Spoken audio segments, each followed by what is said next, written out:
أشهد أن محمدًا رسول الله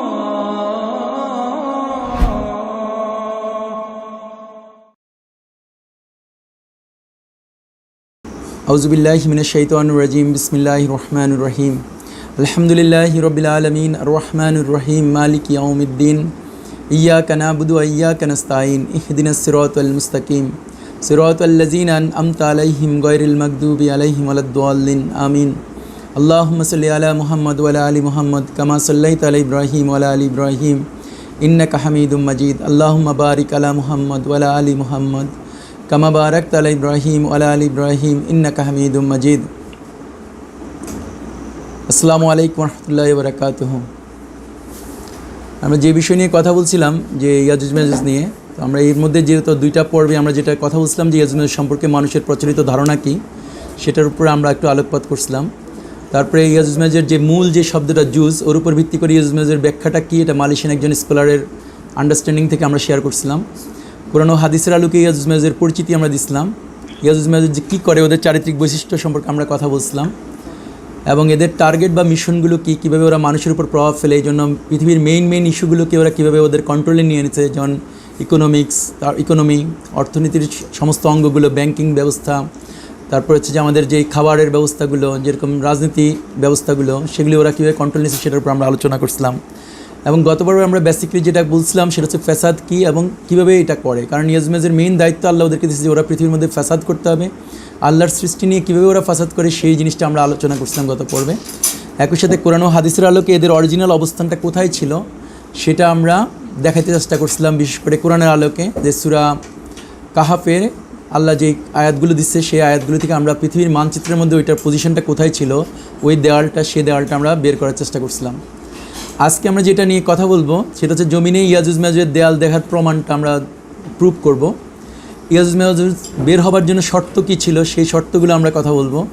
ইয়াজুজ মাজুজের দেওয়াল যে ভাঙছে সেটার হাদিস অনুযায়ী আমরা প্রমাণ দিব, কোরআন অনুযায়ী আমরা প্রমাণ দিব এবং কখন এরা জুলকারনাইনের দেওয়াল ছিদ্র করে ও বের হয়ে আসে সেই নিয়ে আমরা কিছু কথা বলে আজকে মেনলি এখান পর্যন্ত শেষ করব। বাকি পর্বগুলি আগামীতে আমরা ইয়াজুজ মাজুজের পর্বটা পুরোটা শেষ করবো ইনশাল্লাহ।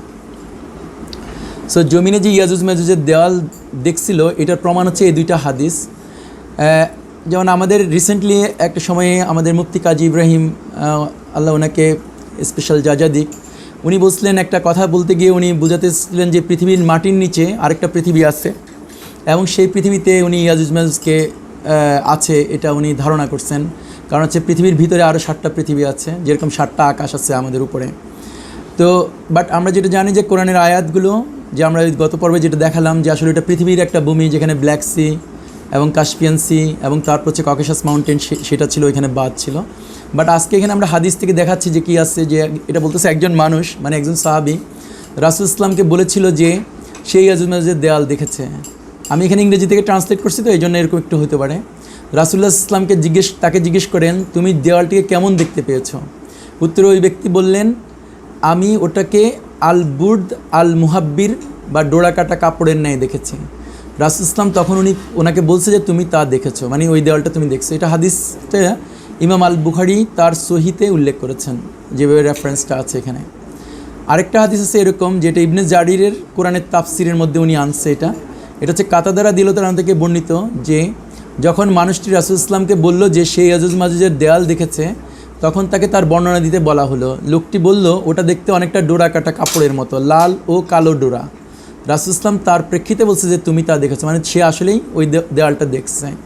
এটা হচ্ছে একটা প্রমাণ যেটা আমরা হাদিসের মধ্যে পাচ্ছি বা কোরআনের তাফসির থেকে আসছে, সেইভাবে আমরা জানতেছি এটা যে নাহলে সাহাবী দেখতে পাইতো না, উনি মাটির নিচে যায় নাই এবং সেই জন্য এখানে এরকম আসছে।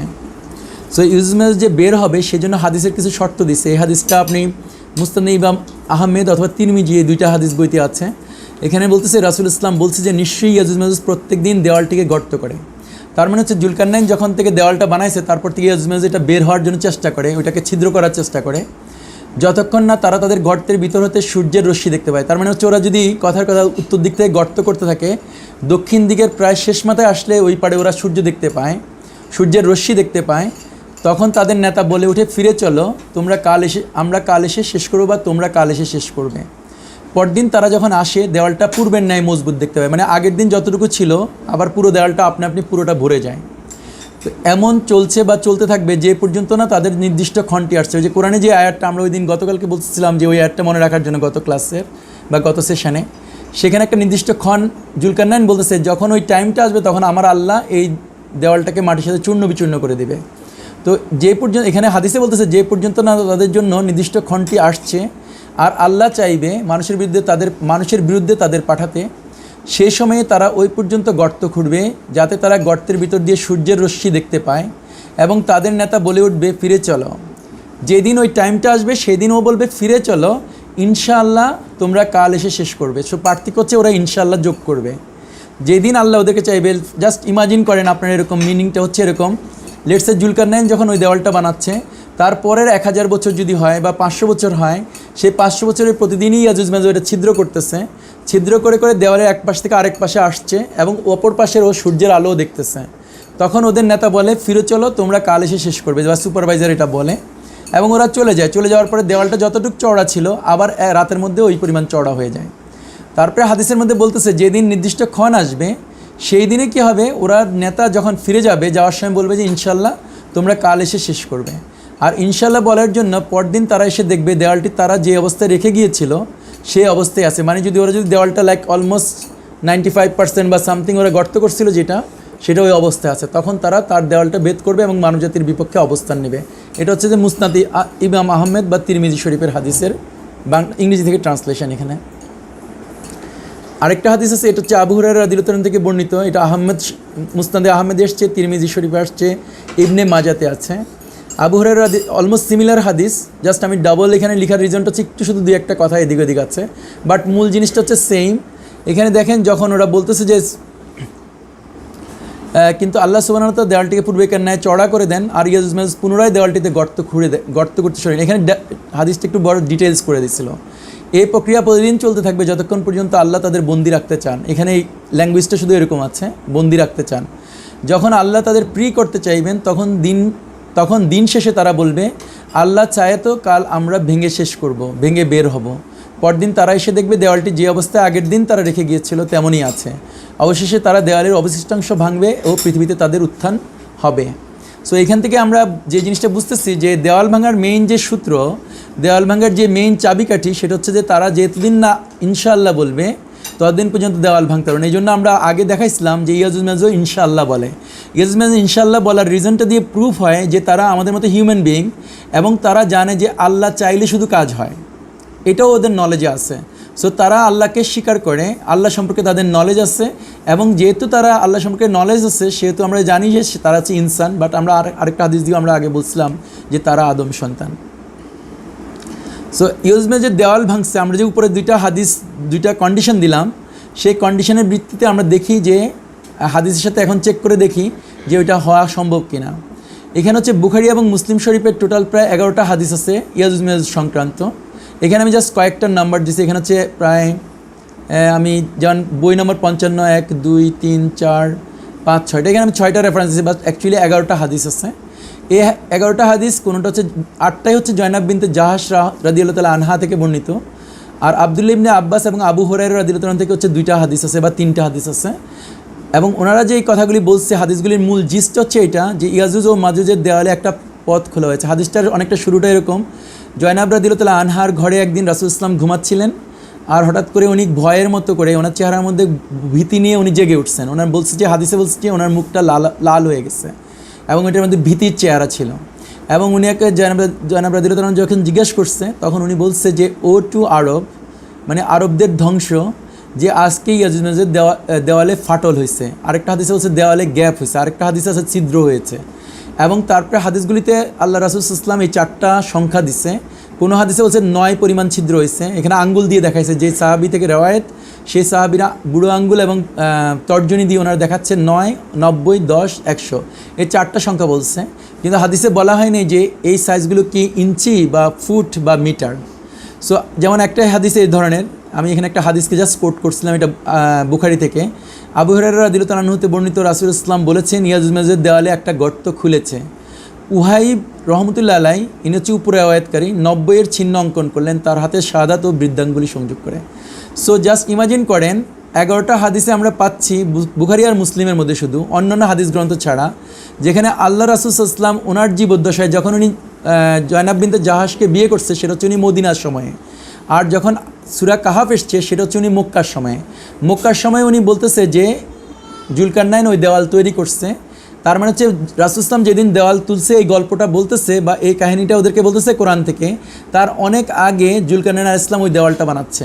দেন আল্লাহ রাসূল সাল্লাল্লাহু আলাইহি ওয়াসাল্লাম যদি বলতেছে যে তারা প্রতিদিন ওটা ছিদ্র করে এবং প্রতিদিন অপর পাশে সূর্য দেখে, তার মানে সেটা যদি 500 বছর আগে হয়, 500 বছর ধরে ওরা এই কাজ করতেছিল।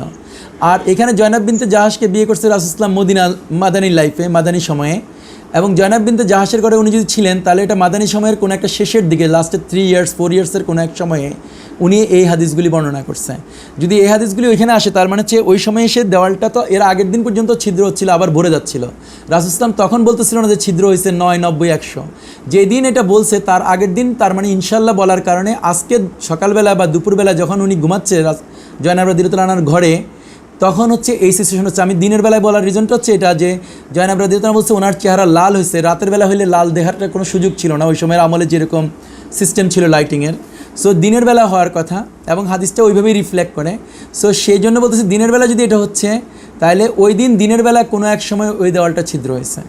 আর আমরা যখন গত সেশনে আমরা যখন বলতেছিলাম ককেশাস মাউন্টেনের যে জায়গাটা, সেটা হচ্ছে মদিনা থেকে এমন একটা টাইম লাইনে আছে যে টাইম লাইনটা মিন করে যেটা দিনের বেলা হলে মদিনার মধ্যে একই সময় 1 ঘন্টা 1.5 ঘন্টার এদিক ওদিক হবে, মানে কম বেশি 1-1.5 ঘন্টার ডিফারেন্স হবে টাইম জোনে। সো ওইখানে যদি ছিদ্র হয়েছে রাসূল ইসলাম এখানে জেগে উঠছে এবং উনি ছিদ্রটা দেখতেছে, সামথিং লাইক দ্যাট। সো ইয়াজমেজ দেওয়াল যে ভেঙছে এটা হাদিস অনুযায়ী আমরা প্রমাণ করতে পারি। এখান থেকে কয়েকটা প্রশ্ন আমি জাস্ট এখানে আপনাদেরকে দেখাচ্ছি যে সাহাবীরা রাদিয়াল্লাহু জুলকারনাইন আলাইহিস সালামের ডোরা কাটা দেওয়াল দেখেছেন এবং রাসূল ইসলাম তা সার্টিফাই করছেন। এর মানে হচ্ছে রাসূল ইসলামের সময় কেউ এটা অক্ষত দেখেছে, এটা থাকলে এখনও দেখা সম্ভব ছিল। যদি রাসূলুল্লাহ সাল্লামের সময় যদি এটা দেখছেন কোনো একজন সাহাবী আর ওই দেওয়াল যদি এখনও না ভাঙছে, তাহলে আমাদের এখনকার সময়ে যে গুগল ম্যাপ জিপিএস দিয়ে আমরা দেখতে পাই পুরো পৃথিবীকে লিটারালি রিসার্চ করা যায় এবং পুরো পৃথিবীর প্রতিটা ফিট দেখানো সম্ভব। তো সেই জায়গায় ওই দেওয়ালটা বের করা সম্ভব যদি ওইটা থাকতো, কারণ রাসূল ইসলামের সময় যদি কোনো একজন সাহাবী দেখছে তাহলে এটা যদি অক্ষত থাকতো তাহলে আমরা এখনও দেখতাম। এটা হচ্ছে এটার একটা যুক্তি আপনাদের জাস্ট সেন্সে আনার জন্য। দেন রাসূল ইসলাম বলেছেন ইনশাআল্লাহ বললে পরের দিনই ইয়াজুজ মাজুজ তার দেওয়ালটা ছিদ্র করেছে হবে, কারণ ওরা যদি ইনশাআল্লাহ বললে পরের দিন ছিদ্র করতে পারবে। সো এখানে হচ্ছে তার মানে তারা মানুষ এবং জানে আল্লাহ চাইলে হয়, এই দুইটা হচ্ছে শর্ত আপনি মনে রাখেন। কারণ হচ্ছে আমরা লাস্টে গিয়ে একটা হাদিস বলবো যে হাদিসটা হচ্ছে 1099 জন মানুষ কেমনি ইয়াজুজ মাজুজ হয়। তো সেই জন্য বা ওরা প্রতিজন ইয়াজুজ মাজুজ মরার আগে 1000 জন ওরা জন্ম দেয়, মানুষ জন্ম দেয়, কেমনে জন্ম দেয় সেই জিনিসটা বোঝার জন্য, এই জিনিসটা মনে রাখার জন্য আমি এখানে হাইলাইট করছি। আর এখানে যেহেতু রাসূল ইসলাম জয়নাব বিনতে জাহাশ, আব্দুল্লাহ ইবনে আব্বাস, আবু হুরায়রা রাদিয়াল্লাহু আনহু বরাতে বলেছেন ছিদ্র হয়েছে, গ্যাপ হয়েছে, সে সাথে পথ, পাটল, গ্যাপ এবং ছিদ্রের সাইজও বলা হয়েছে, তাহলে এখানে তো সন্দেহ করার কোনো কারণ থাকে না যে এতগুলি রাওয়ায়াত আসার পরে কেন এটা আমরা অস্বীকার করব যে এখানে ছিদ্র হয় নাই। আর যদি একবার যদি ছিদ্র হয়েছে কোনো দেওয়ালে সেটাকে বড় করা তো ইজি হয়ে যায়। আর যদি ওরা ছিদ্র করতে পারছে তার আগের দিন যদি ইনশাআল্লাহ বলছে ছিদ্রটা আর বারবার ফিল আপ হবে না, এগুলো হচ্ছে কন্ডিশনগুলো। তো আমরা এখানে যেটা সামারি করতে পারি সেটি নিশ্চিতভাবে বলা যায় ইয়াজুজ মাজুজ রাসূলুল্লাহ সাল্লাল্লাহু আলাইহি ওয়াসাল্লামের জীবদ্দশায় জুলকারনাইন আলাইহিস সালামের দেওয়াল বেদ করে বের হয়েছে। আর তাই গ্র্যাজুয়ালি তারা 1400 বছর ধরে ক্রমান্বয়ে পৃথিবীময় খাবার হতে শুরু করে মানুষের পারিবারিক, সামাজিক, ধর্মীয় বিষয়াদি সর্বত্র ফ্যাসাদ তথা আল্লাহর সমস্ত রকম সৃষ্টিকে বিকৃত করতে সক্ষম হয়েছে, যেটা আমরা গত ক্লাসে বলছিলাম বা গত সেশনে বলছিলাম। সো আমরা আল্লাহর দেওয়া বিষয়াদিকে বাদ দিয়ে তাদের দেওয়া বিষয়াদিতে অ্যাডাপ্ট করেছি এবং তাদের দ্বারা মগজ ধোলাই হচ্ছে। এক্ষেত্রে আমি এটা বলতেছি যে আমরা যেমন এখন ফার্মের মুরগি খাই, আমরা ফার্মের মাছ খাই, আমরা শরিয়া ভুলে গিয়ে মানুষের বানানো আইন দিয়ে চলি, এরকম করে ওরা ফ্যাসাদ করছে। আমাদের মেয়েরা ছেলেদেরকে বাদ দিয়ে এখন বাজারে ঘুরে ছেলে মেয়ে একসাথে জেনা করতে পারে, ছেলে বিয়ে করতে পারে, এইসব জিনিসগুলো। বা হাজার হাজার মিথ্যা মিডিয়া বের হয়েছে যারা সত্যকে মিথ্যা বানাইতে পারে এবং মানুষ সেই মিথ্যাকে বিশ্বাস করতে পারে। এই ধরনের জিনিসগুলো হইতে পারছে বিকজ ইয়াজুজ মাজুজ সবগুলি জিনিসের মধ্যে ফ্যাসাদ করছে, সত্যের মধ্যেও ফ্যাসাদ করছে। তারা যেমন নবীদের উপরে বিভিন্ন রকম ডকুমেন্টারি করছে, নবীদেরকে কোশ্চেনের মধ্যে আনছে, প্রতিটা রিলিজিয়ানকে এখন কোশ্চেনের মধ্যে নিচ্ছে। প্রত্যেকটা রিলিজিয়ানের মধ্যে এখন মানুষ আছে যারা কিনা সন্দেহ করে তার রিলিজিয়ানটা কি সত্য কিনা, বা তারা সন্দেহ করতে পারে যে এই রিলিজিয়ানটা 1400 বছর আগে যেটা বলছে এটা হতে পারে সত্য না, এটা হতে পারে কোনো ফ্যাক্টস না। যেমন কিছুদিন আগে একটা ডকুমেন্টারি তৈরি করছে যে 1400 বছর আগে রাসূল ইসলাম থাকাই পারে না, এটা একটা ইপিক স্টোরি হতে পারে, এটা একটা বানানো গল্প হইতে পারে। তারা ডকুমেন্টারি করছে এবং সেভাবে কিছু মানুষ আছে যেটা বিশ্বাস করতে পারে। So these are the activities of the Yajuj Majuj, they can do this ফাসাদ। এখন আমরা কোরআন থেকে দেখেন প্রমাণ দেওয়ার চেষ্টা করি, কোরআনে কীভাবে এটা প্রমাণ করা যায়। এই জন্য হচ্ছে সূরা আম্বিয়া 95 নম্বর আয়াত এবং 96 নম্বর আয়াত হচ্ছে যে এটা হচ্ছে মানে সূত্রটা। এখানে বলতেছে আল্লাহ যে যখন সূরা আম্বিয়ার আপনি 95 নম্বর আয়াতে যাবেন, সেখানে আল্লাহ বলতেছে ওয়া হারামুন আলা কারিয়াতিন আহলাকনাহা আন্নাহুম লা ইয়ারজিউন হাত্তা ইজা ফুতিহাতি ইয়াজুজু ওয়া মাজুজু ওয়া হুয়া মিন কুল্লি হাদাবিন ইয়ানসিলুন। এখানে আমি কী করছি, ওয়ার্ড বাই ওয়ার্ড ট্রান্সলেশনটা দিচ্ছি, কারণ হচ্ছে এই দুইটা আয়াতে যত রকমের ট্রান্সলেশন আছে বেশিরভাগ ট্রান্সলেশন এটাকে ওরা সূরা ইয়াসিনের সাথে ম্যাচ করছে।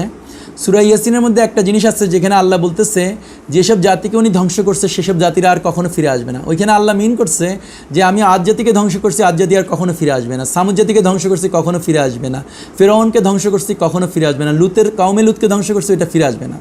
সূরা ইয়াসিনে যে আয়াতটা মিন করছে ওইটা, কিন্তু ওইখানের সাথে এখানে একটা বেসিক ডিফারেন্স আছে। কিন্তু আলেমরা যারা এটা ট্রান্সলেশন করছে মেজরিটি আলেম হচ্ছে এই জিনিসটা ভুল করছে। কিন্তু কিছু কিছু বাংলা ট্রান্সলেশন, আমার কাছে একটা আছে বাইয়ানা এরকম কিছু একটা। তো ওইখানে আমি যখন দেখি তখন একজন আলেম 95 নম্বর আয়াতের রাইট ট্রান্সলেশন করছে, 96 নম্বর আয়াতে গিয়ে উনি আবার ভুল ট্রান্সলেশন করছে। আর বাকি যত আলেম আছে সব আলেমই হচ্ছে 95 নম্বর আয়াতে ভুল করছে, 96 নম্বর আয়াতে গিয়ে ঠিক করছে। রিজনটা হচ্ছে শুধু এই জায়গাটায় ওয়া হারামুন আলা কারিয়াতিন, এখানে কারিয়াতিন শব্দটা আপনি দেখেন এসসিটি আছে। আল্লাহ এখানে নিশ্চিত করে বলতেছে যে আমি একটা নির্দিষ্ট শহরের উপরে হারাম করছি। আর যদি এখানে কারিয়াতিন যদি না হয়, এটা যদি বহু বচন হতো তাহলে এটাই সূরা ইয়াসিনের সাথে ম্যাচ করতো, মানে অনেক শহরকে তো উনি ধ্বংস করছে। তো এখানে যখন একটা স্পেসিফিক শহরকে ধ্বংস করছে, সো এই জিনিসটা হচ্ছে ইম্পর্টেন্ট। আপনি যখন ওয়ার্ড বাই ওয়ার্ড ট্রান্সলেশন করবেন তখন আপনি এটাকে আবিষ্কারটা করতে পারবেন, এটাকে ভাঙতে পারবেন। সো যেসব আলেমরা এটাকে এখনকার সময় ভাঙছে তারা হচ্ছে এই জিনিসটা এইভাবে দেখাচ্ছে যে ওয়া হারামুন বলতেছে, আল্লাহ বলতেছে যে আমি হারাম করে দিচ্ছি আলা কারো উপরে, এসসিটি একটা শহরের উপরে।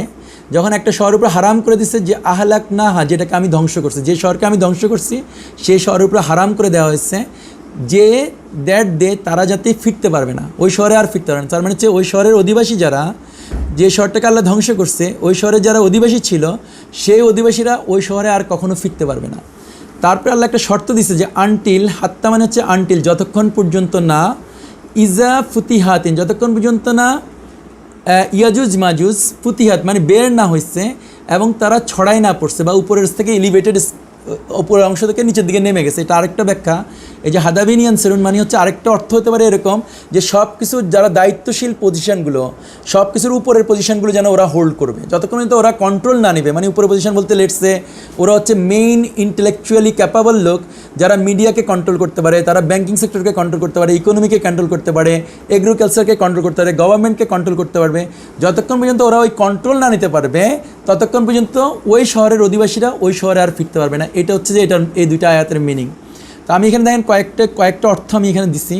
যেমন একটা অর্থ এখান থেকে আমি দেখাচ্ছি যে আর আমি যে জনপদকে ধ্বংস করেছি তার সম্পর্কে নিষেধাজ্ঞা রয়েছে যে তার অধিবাসীবৃন্দ ফিরে আসবে না, যে পর্যন্ত না ইয়াজুজ মাজুজকে বন্ধনমুক্ত করে দেওয়া হবে এবং তারা প্রত্যেক উঁচু ভূমি হতে দ্রুত ছুটে আসবে। এটা হচ্ছে একজনের ট্রান্সলেশন, একজন আলেমের ট্রান্সলেশন।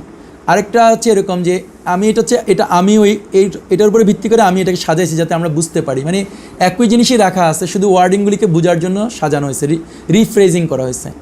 ধ্বংস করেছি এমন একটি শহরবাসীর উপর, ধ্বংস করেছি এমন একটি শহরবাসীর উপর এই মর্মে নিষেধাজ্ঞা রয়েছে যে তারা ফিরে আসবে না যতক্ষণ পর্যন্ত না ইয়াজুজ মাজুজ মুক্ত হবে এবং উপর থেকে দিয়ে আসবে, বা প্রতিটা পজিশনের প্রতিটা সেক্টরের তারা কন্ট্রোল তাদের কাছে নেবে, এরকম বলা যায় আর কি।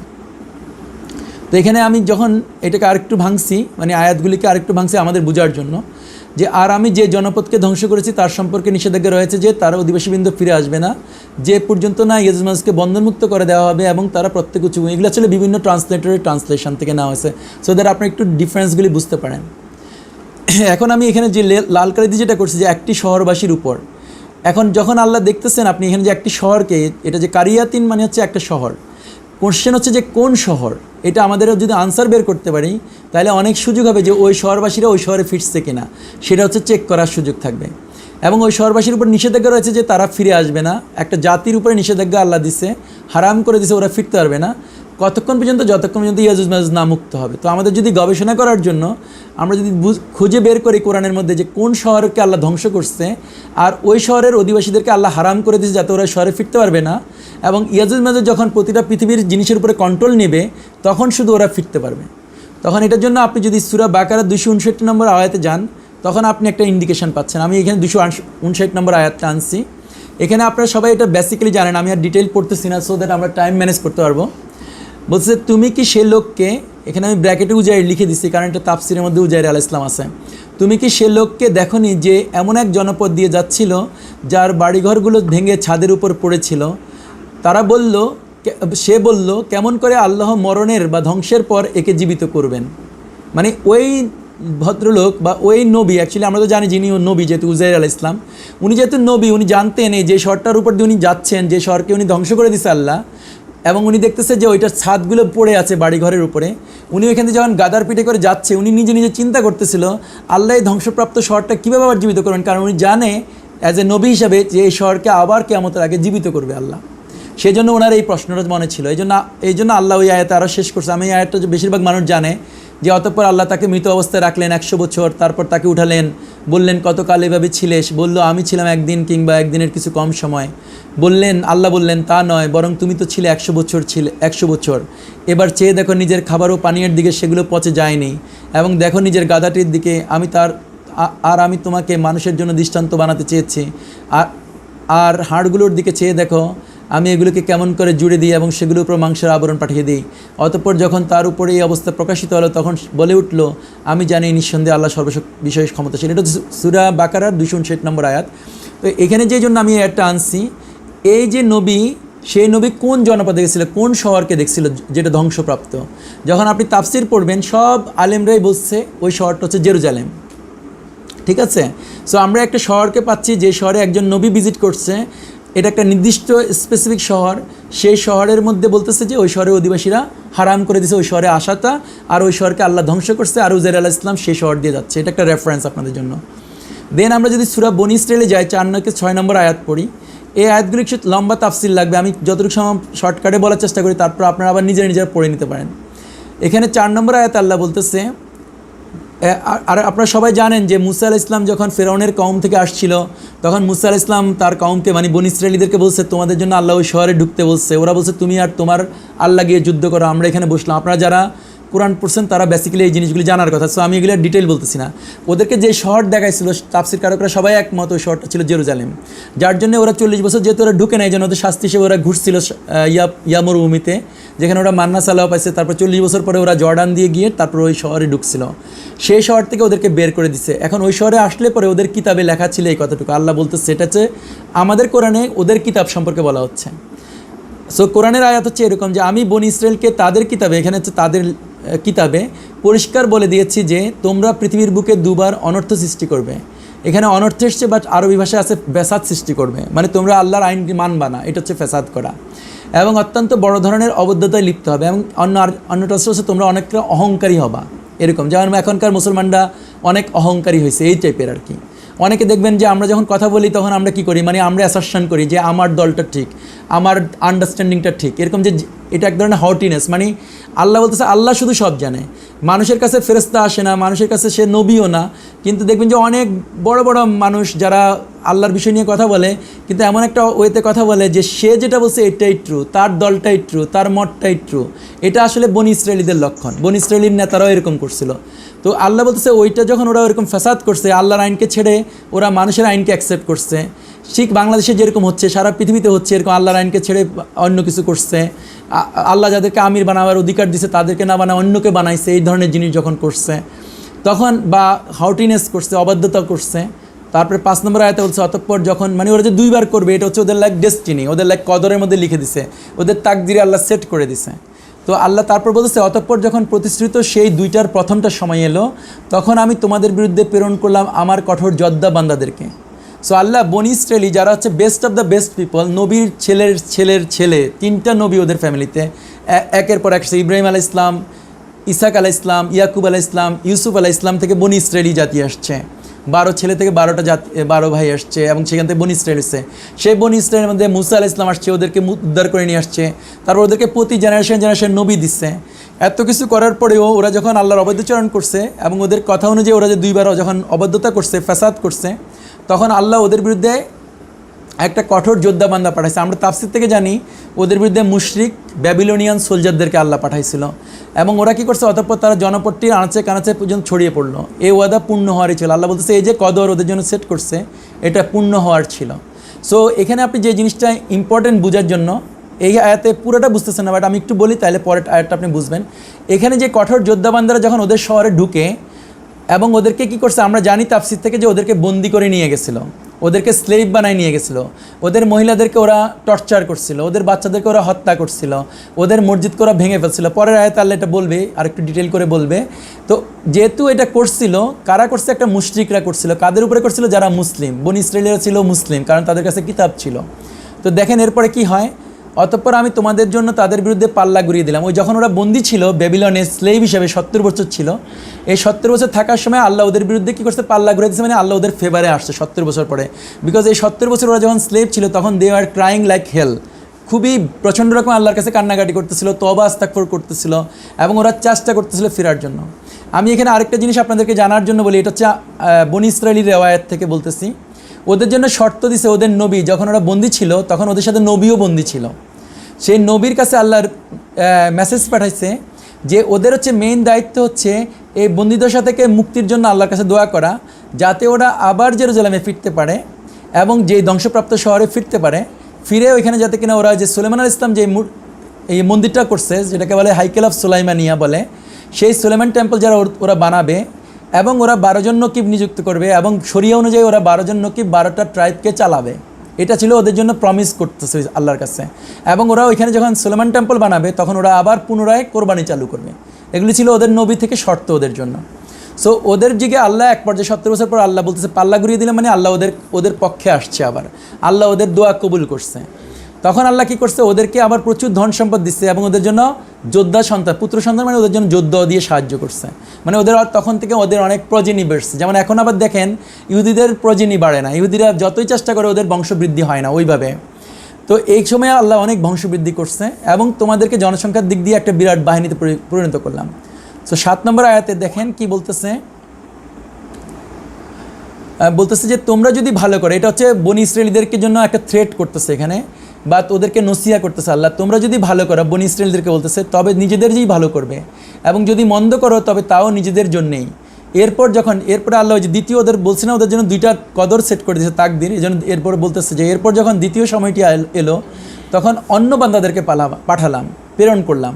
সো প্রথমবার ওনারা আল্লাহ পাঠাইছে ওদের বিরুদ্ধে, বনি ইসরায়েলিদের বিরুদ্ধে ব্যাবিলনিয়ান মুশরিক সোলজার, আর এখন যেন অন্য বান্দাদেরকে পাঠালাম, মানে হচ্ছে এখন পাঠাচ্ছে মুশরিক রোমান সোলজারদেরকে পাঠাইছে, যাতে তোমাদের মুখমণ্ডল বিকৃত করে দেয়। অন্য জায়গায় বলছে ওদের যাতে হিউমিলিয়েশন হয়, ওদেরকে এমন মাইন্ড মারছে যে ওরা অপমান অপদস্থ হয়েছে আর মসজিদে ঢুকে পড়ে যেমন প্রথমবার ঢুকেছিল। সো এখানে এসে রেফারেন্স দিচ্ছে আগেরটার, যে প্রথমবারও মসজিদ ভাঙছে, এখন এরা হচ্ছে এবারও মসজিদ ভাঙছে, হ্যাঁ, এবং যেখানেই জয়ী হয় সেখানেই পুরোপুরি ধ্বংসযজ্ঞ জ্বালায়। সো ওরা যে জায়গা পর্যন্ত যায়, ঘর বাড়ি, তারপরে ওদের যে মন্দির সুলাইমান টেম্পল, সব কিছু ওরা ভাঙছে।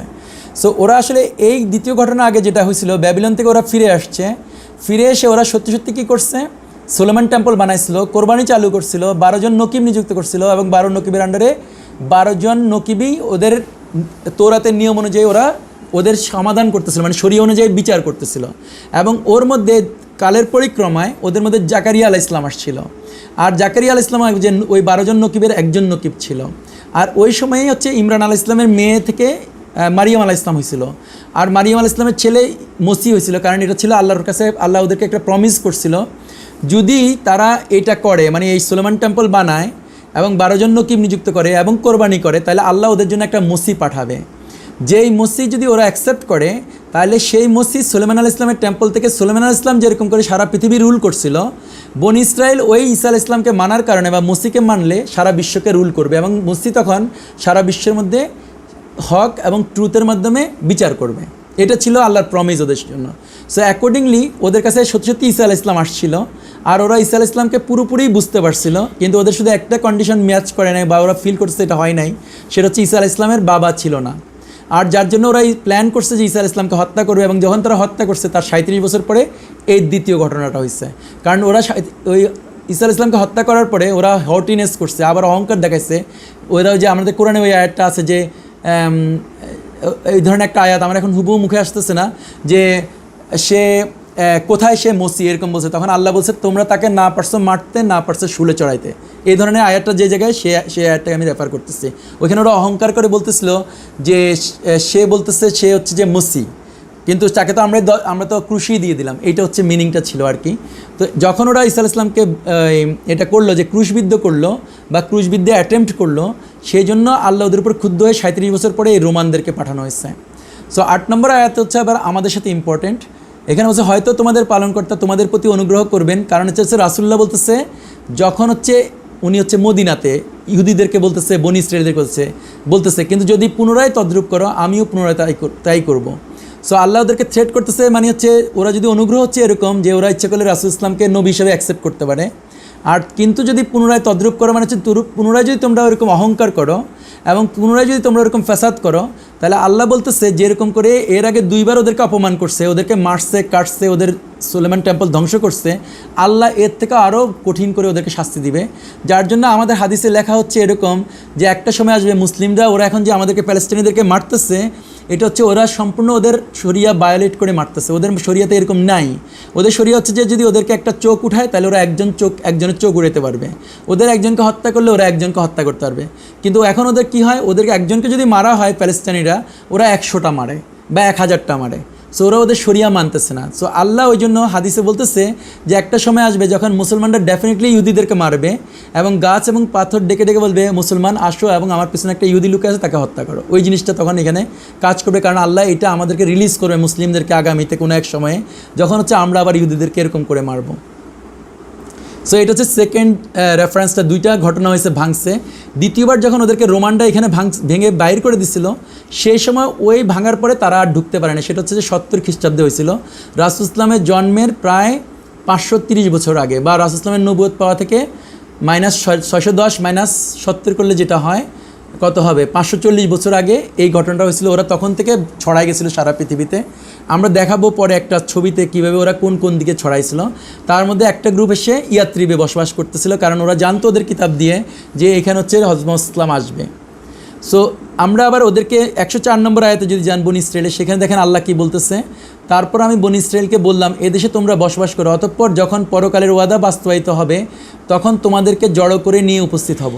সো ওরা যে সারা পৃথিবীর মধ্যে ছড়াই গেছিলো, সেই সারা পৃথিবী থেকে ওরা কী করবে, আল্লাহ জড়ো করবে যখন পরকালের টাইম আসবে, মানে আখিরি জামানার শেষ অবস্থায় আসবে, কিয়ামতের আগের সময়টা আসবে, তখন ওদেরকে জড়ো করবে। অন্য এক জায়গায় বলছে আল্লাহ যে ওদেরকে যখন ওই জায়গায় জড়ো করবে, ওই জেরুজালেমে জড়ো করবে, তখন ওরা বিভিন্ন ভাষাভাষী হবে, বিভিন্ন কালচার হবে, বিভিন্ন ট্রেডিশন হবে, বিভিন্ন কৃষ্টির হবে।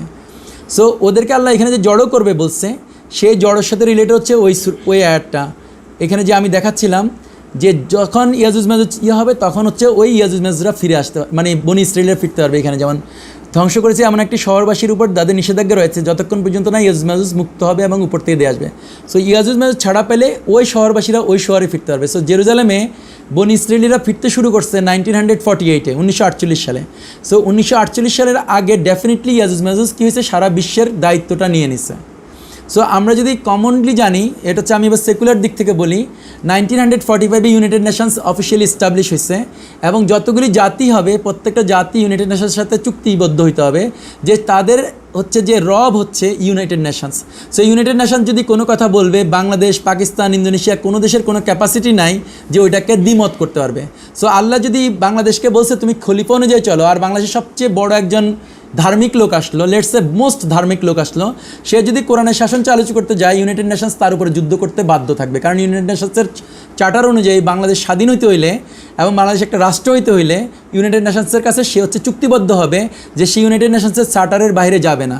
সেই ইউনাইটেড নেশন যে হিউম্যান রাইটসের অধ্যাদেশ দিছে, ইউনাইটেড নেশন যে গণতন্ত্রের বিধান দিছে, ইউনাইটেড নেশনস যে জলবায়ুর বিধান দিচ্ছে, ইউনাইটেড নেশন যে কী বলে ছেলে মেয়ের সমানাধিকার দিচ্ছে, এরকম প্রতিটা বিধান বাংলাদেশ সরকার মানলেই শুধুমাত্র সে হবে।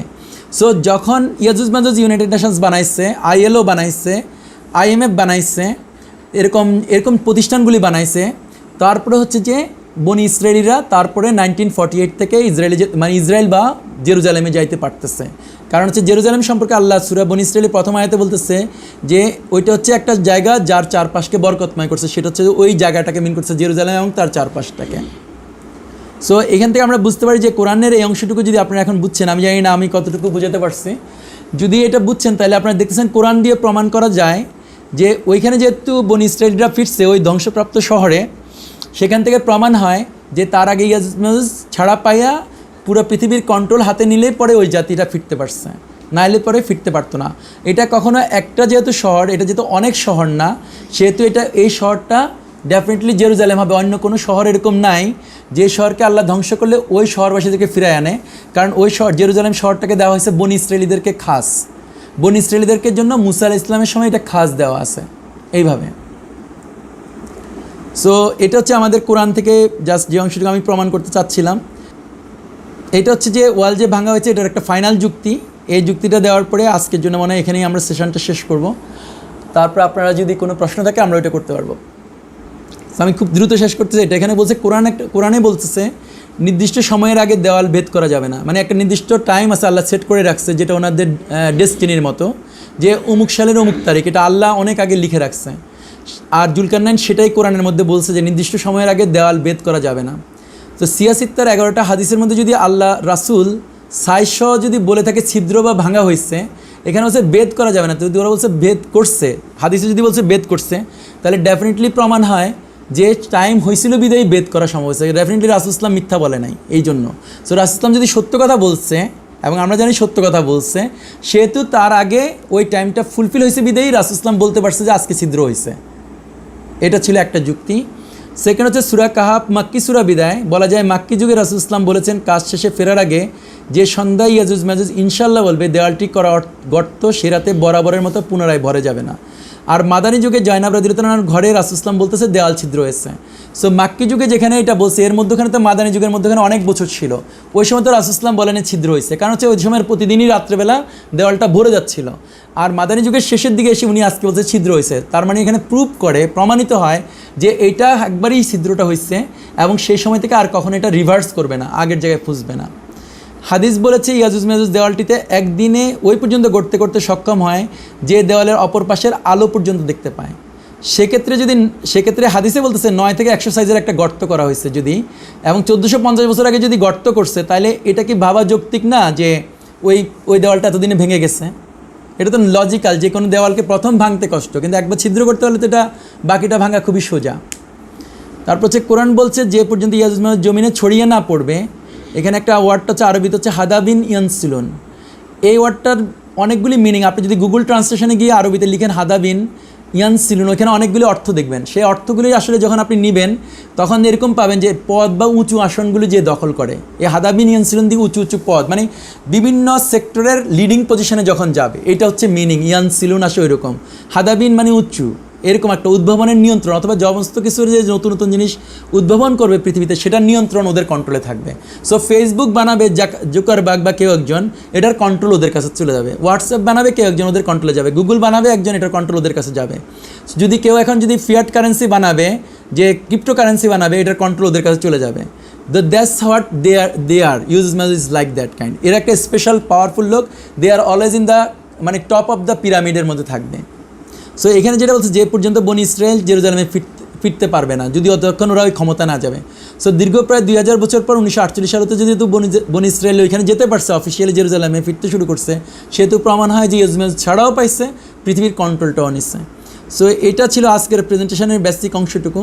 আগামী পর্বে আমরা যেটা কথা বলবো, যদি এতটুকু যদি আমাদের মনে যদি আমরা কনভিন্সড হই যে আসলে ইয়াজুজ মাজুজ বের হয়েছে 1450 বছর আগে, এবং গত 2 দিনে আমি যে ফ্যাসাদ নিয়ে কথা বলছি সেগুলি যদি বুঝতে পারি যে হয়ে গেছে, তাহলে আমরা আগামী পর্বে যে জিনিসগুলি আমরা আনসার করার চেষ্টা করব। যদি আমরা সন্তুষ্ট হই যে দেওয়ালটা ভাঙা হয়েছে, ওই ইয়াজুজ মাজুজ পৃথিবীতে বের হয়েছে, প্রশ্ন জায়গা স্বাভাবিক, বা আমাদের মনের মধ্যে এই প্রশ্নগুলি আসবে, কোথাও হতে তারা ছাড়া পেয়েছে, কী ধরনের ফ্যাসাদ তারা করছে, পৃথিবীবাসীর কারা তারা, ওরা কারা, এখন তারা কোথায় আছে, কীভাবে তাদের একজনের মৃত্যুর আগে 1000 বাচ্চার জন্ম দেয়, সেই বিষয়গুলি আমরা আগামী পর্বে বলে ইনশাল্লাহ আমরা তখন সম্ভবত আগামী পর্বে ইয়াজুজ মাজুজ পর্বটা শেষ করে দেন আমরা পরের পর্ব থেকে দজ্জাল নিয়ে কথা বলবো ইনশাল্লাহ। জাযাকাল্লাহ খায়ের। আজকে এরপরে এখন যদি কেউ কোনো প্রশ্ন থাকে বা কমেন্ট থাকে সেটা করা যেতে পারে। আসসালামু আলাইকুম ওয়া রাহমাতুল্লাহি ওয়া বারাকাতুহু। আমি কোনো প্রশ্ন করবো না, আপনাকে জাস্ট একটা বিষয় অ্যাড করার জন্য রিকোয়েস্ট করবো না লেকচার আর কি ফিউচারে। ভাই ইয়াজুজ মাজুজ নিয়ে একটা চমৎকার একটা লজিক আছে আর কি, সেটা হচ্ছে ইয়াজুজ মাজুজকে যদি আপনার ঈসা আলাইহিস সালামের ওই সময় ওই যে পাহাড় থেকে আসবে তখনই ছেড়ে দেওয়া হয়, তাহলে একটি হাদিসের সাথে সাংঘর্ষিক হয়। সেটা হচ্ছে আল্লাহ তাআলা যখন আদম আলাইহিস সালামকে বলবে যে জান্নাতীদেরকে জান্নাতে এবং জাহান্নামীদেরকে জাহান্নামে পাঠিয়ে দেওয়ার জন্য, তখন আদম আলাইহিস সালাম জিজ্ঞেস করবে, হাদিসটা সবাই জানেন, আমি শর্ট করে বলতেছি, যে একজন হবে জান্নাতী, 99 জন হবে জাহান্নামী।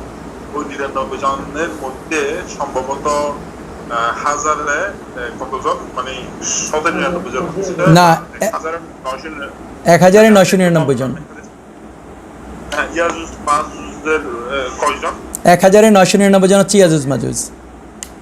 হ্যাঁ, তাহলে এখন ইয়াজুজ মাজুজকে যদি আগে ছেড়ে দেওয়া না হয়, তাহলে এত ইয়াজুজ মাজুজের অনুসারী, মানে ইয়াজুজ মাজুজের অনুসারী হতে অনেক সময় লাগবে। এখন ইয়াজুজ মাজুজকে যদি আপনার শুধুমাত্র ঈসা আলাইহিস সালামের সময় ছেড়ে দেওয়া হয়, তাহলে এত বংশ বিস্তার হবে না। এটা আর কি, এই জিনিসটা আমি কি বুঝাতে পারছি নাকি আপনি? হ্যাঁ, বুঝতে পারছি, আলহামদুলিল্লাহ। একটু বলুন।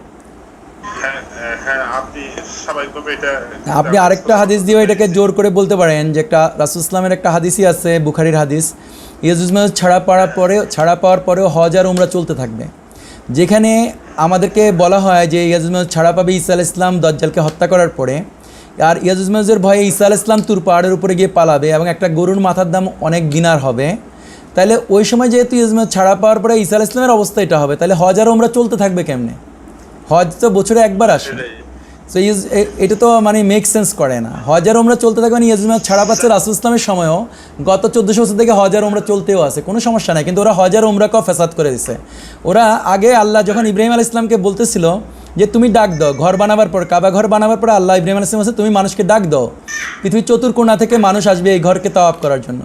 ইব্রাহিম আলাইহিস সালাম বলছে যে ইয়ার আল্লাহ, আমি যদি ডাক দিই ওরা শুনবে কেন? আল্লাহ বলছে তুমি ডাক দাও, আনার দায়িত্ব আমার। এই ধরনের আয়াতটা আমি আমার ভাষায় বললাম। তো কিন্তু এটা ছিল আল্লাহ যে শর্ত দিছে, সে শর্ত অনুযায়ী হজে মানুষ যাওয়ার কথা ছিল। তার বডিগতভাবে সে সামর্থ্যবান হবে, তারপরে সে হচ্ছে যে তার টাকা থাকবে, তার ফ্যামিলির টাকা থাকবে, সে যাতায়াত ভাতা থাকবে, এটসেট্রা। কিন্তু আমরা দেখতেছি ইয়াজুজ মাজুজ এখানে কী করছে, ফ্যাসাদ করছে এরকম যে আমার টাকা আছে, আমার শক্তি সামর্থ্য আছে, এভরিথিং ফাইন, কিন্তু আমাকে ভিসা দেয় না, এই জন্য আমি যেতে পারি না। এখন ভিসার যে বিধান, মানে আল্লাহ পারমিশন দিলে হবে না, আমাকে আরেকটা সরকার পারমিশন দিতে হবে। সো এটা তো ছিল গত প্রায় 20-30 বছর থেকে পারমিশন নিতে হতো আমাকে সৌদি গভর্নমেন্ট থেকে। এখন আবার নতুন করে বাংলাদেশ সরকারও এখন পারমিশন নিতে হবে। বাংলাদেশ সরকার বলে কি আগে তুমি আমার সাথে রেজিস্ট্রেশন করবা, আমি তারপরে ঘুষ খেয়ে কাকে 1 নম্বর আর কাকে 3 নম্বর 5 নম্বর করবো সেটা করবো। সো আমাকে এখন 2 জায়গা থেকে পারমিশন, 2টা গড থেকে পারমিশন নেওয়ার পরে আল্লাহর কাছে যেতে হয়। তো এই ধরনের জিনিসগুলো হচ্ছে ইয়াজুজ মাজুজ করছে, পাসপোর্ট, ভিসা, তারপরে একবার নিয়ম করছে যেমন আমি যদি যাইতে হবে তাহলে আমাকে একটা হারাম ইনজেকশন দিয়ে যেতে হবে। তো দিজ আর দ্য ফ্যাসাদ অফ দ্য ইয়াজুজ মাজুজ। এটা ইয়াজুজ মাজুজ না হলে আমরা কখনো এই ফ্যাসাদে পড়তাম না। সো ইয়াজুজ মাজুজ কি হজকেও ফ্যাসাদ করে দিচ্ছে এরকম।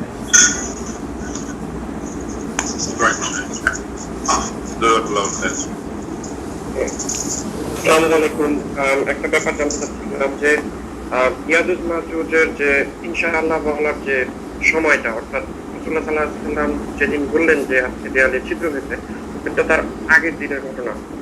ইনশাআল্লাহ তারা বলেছিল যে এই জন্য দেয়ালটা ফিল হয় নাই, এন্ড দেন তারা সেটা ছিদ্র করতে সক্ষম হয়েছে। তাহলে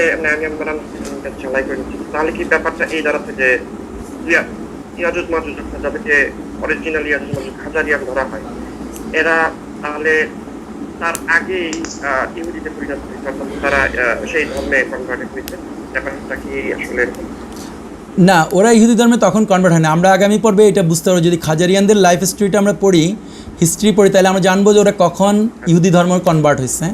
কিন্তু এখানে যেটা প্রুভ করে যে দে নিউ অ্যাবাউট আল্লাহ, এবং এটা জানে যে তারা আল্লাহ চাইলে এটা হয়, এই 2টা জিনিস ওদের নলেজে আছে। সো ইনশাআল্লাহ যদি রাসূল ইসলাম বলতেছে ওরা জানে, এমনি আমরা অন্য জায়গা থেকে জানি যে নূহ আলাইহিস সালামের একটা ছেলে থেকে ইয়াজুজ মাজুজ আসছে, সেটা হচ্ছে আপনি ওল্ড টেস্টামেন্ট পড়লে ওইটা পাবেন। সো তারা নূহ আলাইহিস সালামের যারা ছেলে, সেই সব ছেলেরা তো আল্লাহর কথা জানার কথা, এবং তাদের কাছে বংশানুক্রমে এই জিনিসটা রয়ে গেছে আল্লাহ। যেরকম আমাদের মক্কার কুরাইশরা 3500 বছর পরেও ওরা জানতো আল্লাহ আছে, এবং ওরা কাবা ঘরের মালিক আল্লাহ সেটাও জানতো, কিন্তু ওরা আল্লাহর সাথে সাথে আরও 313 জন মূর্তি বসাইছে। আর আমরা 1500 বছরে আমরাও জানি আল্লাহ আছে, কিন্তু আমরা আল্লাহর বাহিরে অনেক কিছুকে আমরা উপাসনা করি একই রকম। সো ওই যে যারা খাজারিয়ান ছিল বা যারা অরিজিনাল ইয়াজুজ মাজুজ হয়েছে, দে অলসো নিউ অ্যাবাউট আল্লাহ, কিন্তু তারা হয়তো ওই সময় অন্য ধর্ম ছিল, যেমন আমাদের কাছে প্রুফ আছে যে তারা অন্য ধর্মে ছিল, মানে তারা প্রকৃতি পূজা করতো, কিন্তু তারা একই সাথে আল্লাহকেও বিশ্বাস করতো। যেরকম হিন্দু ভাইরাও আল্লাহকে বিশ্বাস করে, একই সাথে ওরা দুর্গাকে পূজা করে। আসসালামু আলাইকুম। একটা কোশ্চেন করার সুযোগ হবে নাকি? জি প্লিজ করেন প্লিজ। আচ্ছা, তো মাউন্ট ভাইয়ের আন্ডারস্ট্যান্ডিং যে ইয়াজুজ মাজুজ ছাড়া পেয়েছে, আমি যদি মানে আমার মানে যতটুকু বুঝি যে ইয়াজুজ মাজুজ সম্পর্কে দুইটা জিনিস, একটা হচ্ছিল তারা সংখ্যায় অনেক অনেক হবে এক, আর দ্বিতীয় পয়েন্ট হচ্ছিল যে তারা যখন কোনো একটা হাদিসে আছে যে কোনো একটা পানি মানে কোনো একটা সমুদ্রের পানি বা তারা পান করবে, ওটা পুরোপুরি শেষ হয়ে যাবে এরকম। হ্যাঁ, তাবারিয়া লেক তাবারিয়ার পানি খেয়ে ফেলবে। হ্যাঁ, তাহলে কিভাবে এটা আপনি ব্যাখ্যা করবেন যে তারা ছাড়া পাইছে? হ্যাঁ, খুবই ভালো প্রশ্ন। আমি এটা অবশ্য প্রথম দিকে একটু কথা বলছিলাম। এই হাদিসটা যখন আমাদের এখানে আছে প্রেজেন্টেশনে, যে আমরা লাস্টে গিয়ে কীভাবে ইয়াজুজ মাজুজ আদম সন্তানের মানে যারা আদম সন্তান তারা যখন হাসরের ময়দানে উঠবে, তখন ওইখানের মধ্যে প্রতি 1999 জন হবে ইয়াজুজ মাজুজ। আর আল্লাহ রাসূলের আরেকটা হাদিস আছে যেখানে আল্লাহ রাসূল সাল্লাল্লাহু আলাইহি ওয়াসাল্লাম বলছে একজন ইয়াজুজ মাজুজ মরার আগে সে 1000 ইয়াজুজ মাজুজকে জন্ম দেয়। এই দুইটা জিনিস বলা হয়েছে। সো যখন আপনি ইয়াজুজ মাজুজ নিয়ে পড়বেন, অ্যাকচুয়ালি ওরা যখন ছাড়া পায়, দে আর সো ব্রিলিয়ান্ট, তারা রিসার্চের নামে, তারা গবেষণার নামে অসংখ্য ইয়াজুজ মাজুজ তৈরি করে ফেলে। ফর এক্সাম্পল, একটা উদাহরণ দিলে আপনি বুঝবেন। ধরেন ওরা অনেক আগে ওরা যখন কাগজের টাকা তৈরি করছে, এটা হচ্ছে অরিজিনাল আল্লাহর টাকা ছিল, যে স্বর্ণের টাকা এবং রূপার টাকা, বা যেটার মধ্যে ভ্যালু আছে ওইটাকে আল্লাহর রাসূল বলছে টাকা, কাগজকে কখনো টাকা বলে নাই। সো অরিজিনাল ইয়াজুজ মাজুজ অনেক আগে ব্যাংক অফ ইংল্যান্ডের মাধ্যমে ওরা প্রথম কাগজের টাকার প্রচলন আনছে। এখন কী হয়েছে, সারা বিশ্বের সমস্ত মানুষ কী করছে, ওই কাগজের টাকাকে অ্যাডপ্ট করছে। যখন অথচ ওদের কিতাবে লেখা আছে, কোরআন হাদিস দিয়ে আপনি যখন অ্যানালাইসিস করবেন, রিসার্চ করবেন, তখন আপনি কনক্লুশন করতে পারবেন যে ওইটা আমাদের জন্য হারাম ধরাটা, মানে কাগজের টাকাটা ধরা হারাম। সো কাগজের টাকা এখন আমরা অ্যাডপ্ট করতেছি, যখন আমরা ফ্যাসাদ করতেছি। কাগজের টাকা অ্যাডপ্ট করা মানে হচ্ছে আল্লাহ যে টাকা বানাইছে দিনার আর দিরহাম, বা রাসূল ইসলাম টাকা বানাইছে খেজুর, বার্লি, লবণ, এগুলিকে রাসূল ইসলাম টাকা বানাইছে, যেটার মধ্যে ইন্ট্রিনসিক ভ্যালু ওর ভিতরে আছে। সেটার বাইরে গিয়ে আমরা যখন কাগজের টাকাকে অ্যাডপ্ট করছি, সো আমরা আসলে ইয়াজুজ মাজুজের কপি করছি। তারপর আরেকটা উদাহরণ দেই, যে মানে আমরা যারা গ্রহণ করছি সারা বিশ্বের মানুষ, লেটস সে 99.99%, হাদিস অনুযায়ী হচ্ছে 0.01% হচ্ছে যে বাকিরা থাকবে আর কি। সো একই রকম যে ইয়াজুজ মাজুজ বানাচ্ছে গণতন্ত্র, ইয়াজুজ মাজুজ বানাচ্ছে যে আল্লাহর ছিল যে খিলাফা, আল্লাহর ছিল যে শরিয়া ভিত্তিক খিলাফা ছিল, এটা সিস্টেম। কিন্তু ইয়াজুজ মাজুজ বলছে যে না, গণতন্ত্র লাগবে অথবা সমাজতন্ত্র, এই দুইটা জিনিস ওরা আনছে। ইয়াজুজ মাজুজ অলওয়েজ দুইটা সাইড থেকে কথা বলে, আইদার গণতন্ত্র নাও অথবা সমাজতন্ত্র নাও। যখন ওরা বলে আমরা কি করছি, মুসলিমরা, খ্রিশ্চানরা, ইহুদিরা, তারা কমিউনিজম আর ডেমোক্রেসি বা ক্যাপিটালিজম নিয়ে আর্গুমেন্ট দেওয়া শুরু করছে। ক্যাপিটালিজম কমিউনিজম আর্গুমেন্ট দিচ্ছে, এর মধ্যে এখানে ইসলামটা গায়েব হয়ে গেছে, ইসলাম আর আলোচনা ছিল না। সো আমরা কি করছি, আইদার আমরা ক্যাপিটালিজম অ্যাকসেপ্ট করে আমরা ইয়াজুজ মাজুজ হয়েছি, আমাদের মধ্যে যারা আবার কমিউনিজম অ্যাকসেপ্ট করছে তারাও ইয়াজুজ মাজুজে পরিণত হয়েছে। আবার এরকম একই কথা চিন্তা করেন আপনি, যেমন আমরা যদি হাইব্রিড যে মাছ করে বা ওই যে জেনেটিক্যালি মডিফাইড যে ফুডগুলো হয়, যখন ওরা একজন বানাচ্ছে, এটা ইয়াজুজ মাজুজ বানাচ্ছে ওদের ল্যাবরেটরিতে, then we all accepted it. বাংলাদেশে হাজার বিলিয়ন টাকা আসছে, হাজার বিলিয়ন আসছে, মুরগির ডিম ওইটা সেটা আসছে। এখন গ্রামগঞ্জ সব জায়গায় আমরা ব্রয়লার মুরগি খাচ্ছি অথবা আমরা ওইটা খাচ্ছি। যখন খাচ্ছি আমরা অ্যাডপ্ট করছি, আমরা আল্লাহর মুরগি আর খাই না, আল্লাহ যেই মুরগি আছে। এখন আমাদেরকে ওই যে এটা কোশ্চেনটা অনেকে করে যে ওইটা তো আল্লাহ আমাদেরকে ব্রেইন দিছে, সো আমরা ইনভেনশন করছি। কিন্তু তখন আপনাকে গত সেশনে আমি এটা বলছিলাম যে আল্লাহ বলছে আল্লাহর সৃষ্টিকে কখনও আপনি চেঞ্জ করতে পারবেন না, পরিবর্তন করতে পারবেন না। সো আল্লাহ যদি শরিয়া দিছে চোরের হাত কাটতেই হবে, হাত কাটা, আমি যদি মানুষের বানানো আইন দিয়ে বলছি চোরের হাত কাটতে হবে না, তখন হচ্ছে আমি ইয়াজুজ মাজুজে পরিণত হচ্ছি। আমি যদি আল্লাহ বলছে তুমি স্লো মোশনে এই মুরগি খাও, কিন্তু সেই মুরগি দরকার একটা ডিমকে 4 টুকরা করে 4 ছেলে খাবে, বা তোমার বাচ্চা 4টা বাচ্চাকে 4 টুকরা করে দেবে, একটা ডিমই খাও। কিন্তু আমরা বলতেছি না, এক ছেলেকে এখন দুইটা করে লেয়ার মুরগির ডিম খাওয়াচ্ছে। সো আমরা আসলে ওইটা অ্যাডপ্ট করতেছি। ইয়াজুজ মাজুজের এভরি রুলস রেগুলেশন, এভরি ডাইমেনশনে যা করে সেটাই আমরা অ্যাকসেপ্ট করতেছি। সো এইভাবে হচ্ছে আমরা হাজার কোটি মানুষ became the Yajuj Majuj. So ওদের ইয়াজুজ মাজুজ একজন মরার আগে সে 1000কে করা মানে হচ্ছে এটাকে রূপক অর্থে, যে আসলে তাকে 1000 লোক ফলো করে। সে যদি একটা কনসেপ্ট দিল, যেমন রিসেন্ট সময়ে কনসেপ্ট দিছে করোনার কনসেপ্ট, হাজার হাজার লক্ষ লক্ষ লোক করোনাকে ওইভাবে নিয়ে গেছে এবং তারা রাসূল ইসলামের হাদিসটাকে ওরা ফেলে দিছে ডাস্টবিনে। বলছে যে রাসূল ইসলাম যখন বলছে যে লা দোয়া, ওরা আর এটা বিশ্বাসই করে না, কেউ আর নাই পৃথিবীতে বিশ্বাস করার জন্য লা দোয়া। এত 1400 বছর ধরে আমরা মসজিদে নামাজ পড়তেছিলাম, হেপাটাইটিস বি, টিবি, যক্ষা, যত রকমের সংক্রামক রোগ আছে সব রকমের রুগী এতদিন মসজিদে আসতেছিল এবং পাশে পাশে গায়ে গায়ে লেগে দাঁড়াচ্ছিল। সংক্রামক রোগের জন্য এতদিন কোনোদিন 3 ফিটের দূরত্ব ছিল না। অল অফ এ সাডেন যখন ইয়াজুজ মাজুজ বলছে যে WHO-র মাধ্যমে বলছে, কারণ ওইটাও একটা ওদের সংগঠন, সো ওইখান থেকে বলছে যে 3 ফিট দূরে দাঁড়ালে আর সংক্রামক হবে না। সো আমরা সবাই, আমাদের হুজুরেরা সবাই 3 ফিট দাঁড়ায় গেছে। এখন যখন লকডাউন উঠে গেছে এখনও 3 ফিট দূরে থাকতেছে। এই ধরনের করে আমরা অ্যাডপ্ট করে ফেলছি ইয়াজুজ মাজুজ এবং আমরা 1000 হয়ে গেছি। আমি জানি না আমি বুঝতে পারছি কিনা, যা জায়গার লেখায়। আসসালামু আলাইকুম। ওয়ালাইকুম আসসালাম। আচ্ছা মামা, এই যে ট্রিটমেন্ট, মানে জেনারেল যে ট্রিটমেন্ট, বিকৃতি ছাড়া যদি নর্মাল কোনো ট্রিটমেন্ট, এগুলো ধরেন একজনকে ডেঙ্গু জ্বর আক্রান্ত অথবা হইতে পারে যে কাউকে সাপে কামড় দিচ্ছে, এটার যে ট্রিটমেন্টগুলো আছে এই ট্রিটমেন্টগুলো কি সেই একই সিস্টেমের অন্তর্ভুক্ত হবে নাকি এগুলা গ্রহণ করা যাবে?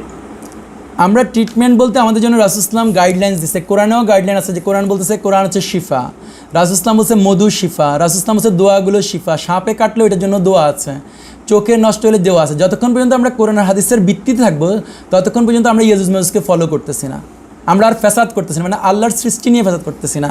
কিন্তু ইয়াজুজ মাজুজ যখন সাপের বিষ দিয়ে ওষুধ বানাবে, শুকরের চর্বি দিয়ে ক্যাপসুলকে কোটেড করবে, বা স্যালাইনের মধ্যে বিভিন্ন রকম হারাম ইনগ্রিডিয়েন্টস দিবে, তখন আমরা ওইটা অ্যাডপ্ট করলে দেন আমরা হবো ইয়াজুজ মাজুজ। কিন্তু আমরা যদি এটা অ্যাডপ্ট না করি, আমরা যদি হালালের মধ্যে থাকি, হালাল ইনগ্রিডিয়েন্টসের মধ্যে থাকি, আমরা যদি ধরেন ওই জাইতুনের তেল দিয়ে ওইটার সাথে ওইটা মিক্স করে ক্যাপসুল বানাই এবং ওইটা হালাল ইনগ্রিডিয়েন্টস, তাহলে আমরা এটা ক্রস করবো না। সো সাপে কাটা বলেন বা একটুকে যে যত রকমের জিনিস আছে সেগুলি যদি অ্যাজ লং অ্যাজ আমরা কোরআন হাদিসের চৌহদ্দির মধ্যে থাকবো, then we are Muslim, we are not the follower of the ইয়াজুজ মাজুজ, অথবা আমাদেরকে রিপ্লিকেট হলাম না। আর যদি আমরা কোনো কারণে ওইটা করি তাহলে হচ্ছে আমরা ইয়াজুজ মাজুজের আওতায় আসবো, আমরা ফ্যাসাদ করবো আর কি।